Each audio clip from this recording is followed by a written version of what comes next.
హైదరాబాద్ లోని a circle దగ్గర చూసినా ఆలయాల వద్ద చూసినా యాచకులే కనిపిస్తున్నారు. ఈ మధ్య కాలంలో వీటి సంఖ్య భారీగా పెరుగుతోంది. అయితే వాహనదారులు కూడా దీనికి సంబంధించి ఎన్నో అడ్డంకులు పెడుతూ ఉన్నారు. గతంలో ఇలాంటివి వారి కోసం ప్రత్యేకంగా షెల్టర్లను కూడా ఏర్పాటు చేశారు. అయితే దీనికి సంబంధించి అప్పట్లో ఈ వివాదం సక్సెస్ అయింది. అయితే దీనికి సంబంధించి యాచకుల సంఖ్య కూడా పెరిగింది అని అంటున్నారు. అయితే పలు ప్రధాన కూడల్లో ఇబ్బందులు కలిగిస్తున్న యాచకులను గుర్తించి షెల్టర్ హోమ్ లేదా వారి సంబంధిత కుటుంబ సభ్యులకు అప్పగించే ప్రత్యేక కార్యక్రమాన్ని కూడా చేపట్టింది. హైదరాబాద్ లోని ఏ సర్కిల్ దగ్గర చూసినా ఆలయాల వద్ద చూసినా ఎక్కడ చూసినా యాచకులే కనిపిస్తున్నారు. ఈ మధ్య కాలంలో వీధి సంఖ్య విపరీతంగా పెరగడమే కాకుండా వాహనదారులను కూడా ఇబ్బంది పెడుతున్నారు. గతంలో ఇలాంటి వారి కోసం ప్రత్యేక షెల్టర్ హోమ్లను కూడా ఏర్పాటు చేశారు. అప్పట్లో ఈ విధానం సక్సెస్ అయింది. అయితే దానిపై నిర్వహణ ఎక్కువగా రాకపోవడంతో యాచకుల సంఖ్య పెరుగుతోంది. దీనిపైన దృష్టి సారించారు జీహెచ్ఎంసీ కమిషనర్ కర్నన్. గ్రేటర్ హైదరాబాద్ లో పలు ప్రధాన కూడల్లో ఇబ్బందులు కలిగిస్తున్న యాచకులను గుర్తించి షెల్టర్ హోమ్ లేదా వారి సంబంధిత కుటుంబ సభ్యులకు అప్పగించే ప్రత్యేక కార్యక్రమాన్ని కూడా చేపట్టారు. అయితే దీనికి సంబంధించి మరింత సమాచారం మా ప్రతినిధి ఆర్కే అందిస్తారు. ఆర్కే, ఏదైతే జిహెచ్ఎంసీ మరొకసారి బెగ్గింగ్ ఫ్రీ సిటీ అంశాన్ని తెర మీద తీసుకురావడం జరిగింది. గతంలో కూడా ఈ అంశాన్ని తెర మీద తీసుకొచ్చినప్పటికీ కూడా అది కొన్ని రోజులే సాధ్యమైంది. గతంలో ఏదైతే ఇవాంకా ట్రంప్ హైదరాబాద్కు వచ్చిన సమయంలో బెగ్గర్స్ మొత్తాన్ని కూడా ఖాళీ చేపించి కొంతమందిని చెర్లపల్లి జైలుకి పంపించడం జరిగింది. తర్వాత కొంతమందిని జిహెచ్ఎంసీ ప్రత్యేకంగా ఏర్పాటు చేసిన షెల్టర్లకు కూడా తరలించడం జరిగింది. అయితే దీనికి సంబంధించి అప్పుడు కొన్ని రోజులు చేసినా ఆ తర్వాత శాఖల మధ్య సమన్వయ లోపం కారణంగా మళ్ళీ ఈ అంశం అటకెక్కడం జరిగింది. ఇక తాజాగా మరొకసారి జిహెచ్ఎంసీ కమిషనర్గా కర్నన్ బాధ్యతలు స్వీకరించిన తర్వాత ఈ అంశాన్ని మీద పూర్తి స్థాయి దృష్టి సారించడం జరిగింది. ఇటీవల కాలంలో దీనికి సంబంధించిన ఫిర్యాదులు అనేకంగా కూడా పోలీసులకి చేరుకుంటున్నాయి. ముఖ్యంగా ఏవైతే ఇటు సిగ్నల్స్ వద్ద తాము బండి ఆపిన సమయంలో పెద్ద సంఖ్యలో ఈ ఎవరైతే యాచకులు ఉంటారో వాళ్ళందరూ కూడా వచ్చి ఇబ్బంది పెడుతున్నారనేది పోలీసులకు సమాచారం వెళ్ళింది. దీనికి సంబంధించి కూడా పోలీసులు కూడా జిహెచ్ఎంసీకి ఇప్పటికే అప్డేట్ కూడా ఇవ్వడం జరిగింది. దీంతో జిహెచ్ఎంసీ పోలీసులు పూర్తి స్థాయిలో వాళ్ళంతా కూడా సమన్వయం చేసుకుంటూ ఇలా ఎవరైతే యాచకులు ఉంటారో వాళ్ళందరినీ కూడా జిహెచ్ఎంసీకి సంబంధించిన షెల్టర్స్ ప్రత్యేకమైన షెల్టర్స్ని గతంలోనే ఏర్పాటు చేయడం జరిగింది. ఆ షెల్టర్స్ తరలించే ప్రయత్నం అయితే చేస్తున్నారు. దీనికి సంబంధించి కూడా యూసీడీ విభాగం ఏదైతుందో దానికి సంబంధించి మొత్తం ఈ గత 3 రోజుల్లో ఈ 221 మందిని అలా ఏవైతే ప్లేసెస్కి తరలించడం జరిగిందో అలాగే కొంతమందిని వాళ్ళ రిలేటివ్స్ ఎవరైతే ఉన్నారో వాళ్ళకి తరలించడం జరిగింది. ఇందులో 173 మంది పురుషులు ఉంటే 37 మంది స్త్రీలు ఉన్నారు. అలాగే 11 మంది చిన్నారులు ఉన్నారు. దాదాపుగా 70% మంది ఎవరైతే యాచకులు ఉన్నారో వాళ్ళందరినీ కూడా వాళ్ళ రిలేటివ్స్ దగ్గరకైతే చేర్చడం జరిగింది. మరొకసారి వాళ్ళ రిలేటివ్స్ కూడా ఇదే అంశాన్ని ప్రస్తావించారు.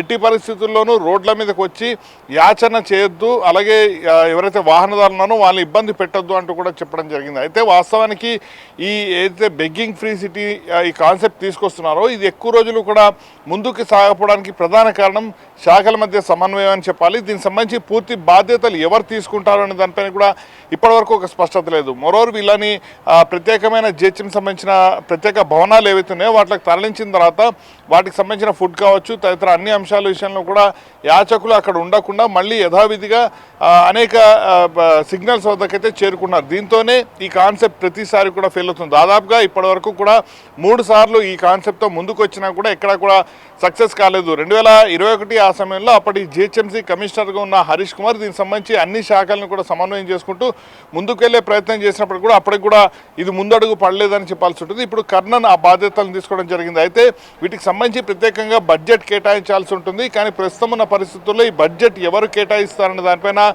క్వశ్చన్ మార్క్ కొనసాగుతుంది. ఇటు జిహెచ్ఎంసీఏ లోటు బడ్జెట్లో కొనసాగుతుంది. మరోవైపు పోలీసులు కూడా దీనికి ప్రత్యేకంగా బడ్జెట్ కేటాయించే పరిస్థితి లేదు. మరోవైపు వీటి బాధ్యతలు చూడాల్సిన రెవెన్యూ శాఖ కూడా పెద్దగా ఇప్పుడున్న పరిస్థితుల్లో బడ్జెట్ కేటాయించే పరిస్థితి లేదు. కాబట్టి ఈ అంశం ఏదైతే బెగ్గింగ్ ఫ్రీ సిటీ అనే కాన్సెప్ట్ ఉందో ఇది 3 నెలల ముచ్చటగానే కొనసాగే అవకాశం ఉంటుంది. ముఖ్యంగా గతంలో ఏదైతే తెలుగు రాష్ట్రాలకు సంబంధించిన వాళ్ళు ఎక్కువగా ఉండేటోళ్ళు అంటే ఇటు మహబూబ్ నగర్తో పాటు ఖమ్మం నుంచి ఎక్కువగా కూడా ఇక్కడికి యాచకులు వచ్చేవాళ్ళు, వాళ్ళని గుర్తించి ఆ ప్రాంతాలకు పంపించేవాళ్ళు. ఇప్పుడు మీరు చెప్పిన విధంగా ఇవాంకా వచ్చినప్పుడు కూడా కొంచెం సర్దుమణిగింది. సో అంటే కనిపించకుండా వేరే చోటికి తరలించారు తప్ప వాళ్ళకి ఎలాంటి సౌకర్యాలు చెప్పలేదు. మీరు చెప్పినట్లు ఊర్లకు కూడా పంపించి వాళ్ళకు ఒక జీవనోపాధి కూడా ఏం చూపించలేదు. సో ఇప్పుడు కూడా ఇది ఎంతవరకు వర్కౌట్ అవుతుందంటారు?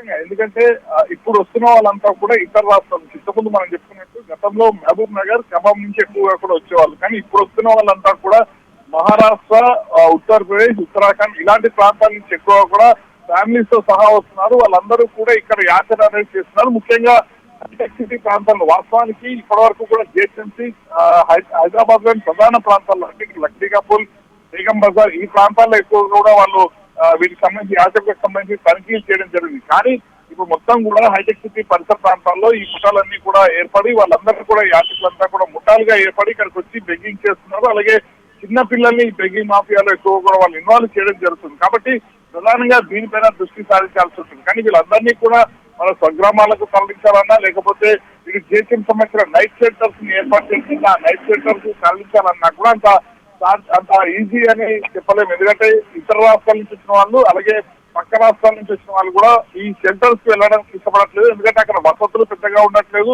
మరో ఈ డబ్బులు అడుక్కోవడం ద్వారా వాళ్ళకి ఎక్కువ కూడా ఉపాధి లభిస్తుందనే దాంతో వాళ్ళు ఉన్నారు. కాబట్టి ఎట్టి పరిస్థితుల్లో కూడా ఈ జిహెచ్ఎంసీ ఏదైతే అమలు చేయబోతుందో దీనికి సంబంధించి కూడా వాళ్ళు సపోర్ట్ చేసే అవకాశాలు ఇంత మాత్రం కూడా కనిపించట్లేదు స్వప్నిగా. అంటే ఆర్కే ఇప్పుడు ఎవరైనా కూడా యాచకులు ఎవరైనా ఇష్టపడైతే డెఫినెట్లీ ఎవరు రారు. వాళ్ళకి మేబీ బ్రతకలేక ఇంకా వేరే దారి లేక అలా వస్తూ ఉంటారు. వాళ్ళకి ఎన్ని కౌన్సిలింగ్ ఇచ్చినా లేదా డ్రైవ్ పెట్టినా కూడా అది ఎంతవరకు ఉపయోగం అంటారు?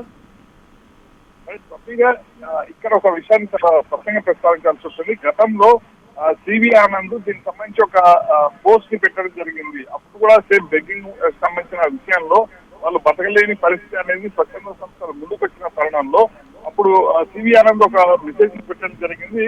మహారాష్ట్రలో బెగ్గింగ్ మాఫియా దాదాపుగా అతని కింద 2000 మంది ఉన్నారు. అతను కోటీస్తాడు, అతనితో పాటు ఉన్న వాళ్ళందరూ కూడా కోటీస్తారు. ఇదే అంశాన్ని హైదరాబాద్ కి కూడా ప్రస్తావిస్తూ ఆయన ఇదే అంశాన్ని ప్రస్తావించడం జరిగింది. దాదాపుగా బెగ్గింగ్ చేసిన వాళ్ళందరూ కూడా బాగానే ఉన్నారు. కాకపోతే బయట బతకలేక వాళ్ళంతా కూడా వచ్చి యాచక వృత్తిని కొనసాగుతున్నారు.